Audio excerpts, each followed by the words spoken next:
നമസ്കാരം. ഞാനിപ്പോൾ കുണ്ടറ പടപ്പക്കര കുതിരമനം എന്ന് പറയുന്ന സ്ഥലത്താണ് നിൽക്കുന്നത്. ഇവിടെ ഒരു 32 അടി ഹൈറ്റിലുള്ള ഒരു പാപ്പാജി നിർമ്മിച്ച് വെച്ച് ഇവിടുത്തെ ക്രിസ്മസ് ആഘോഷങ്ങൾക്ക് തുടക്കം കുറിച്ചിരിക്കുകയാണ്. പടപ്പക്കരയിലെ ചെറുപ്പക്കാരുടെ ഒരു ഗ്രൂപ്പ് ഈ ഒരു നിർമ്മിതി നടത്തിയിരിക്കുകയാണ്. കഴിഞ്ഞ വർഷവും ഇത്തരത്തിലുള്ളൊരു നിർമ്മിതി നടത്തിയിരുന്നു.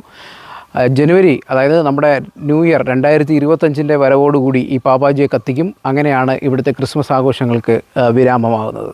അപ്പം ഈ വർഷം ഈ പാപ്പാജിയെ കത്തിക്കുന്നതിനുള്ള അനുമതിക്കായിട്ട് ഇവർ കാത്തിരിക്കുകയാണ്. ഏതായാലും ക്രിസ്മസ് ആഘോഷങ്ങളുടെ ഭാഗമായിട്ടുള്ള ഈ നിർമ്മിതി ഇതിനോടകം ശ്രദ്ധ നേടിയിരിക്കുകയാണ്. കൊല്ലം ജില്ലയിൽ തന്നെ ഏറ്റവും വലിയ ഒരു പാപ്പാജിയുടെ നിർമ്മിതിയാണ് ഇവിടെ നടത്തിയിരിക്കുന്നത്.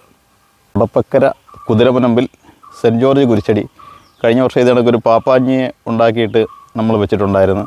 അത് കണക്ക് ഇപ്രാവശ്യവും നമ്മൾ ഒരു പാപ്പാജിയെ 32 അടി ഹൈറ്റുള്ളൊരു പാപ്പാജിയെ കമ്പിയിലുണ്ടാക്കി വെച്ചു.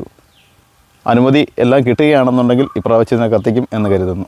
കഴിഞ്ഞ പ്രാവശ്യം ഇത് ഉണ്ടാക്കിയായിരുന്നു, നല്ല സപ്പോർട്ടായിരുന്നു. കഴിഞ്ഞ പ്രാവശ്യം അനുമതികളോട് കൂടി കത്തിക്കാൻ പറ്റിയത്.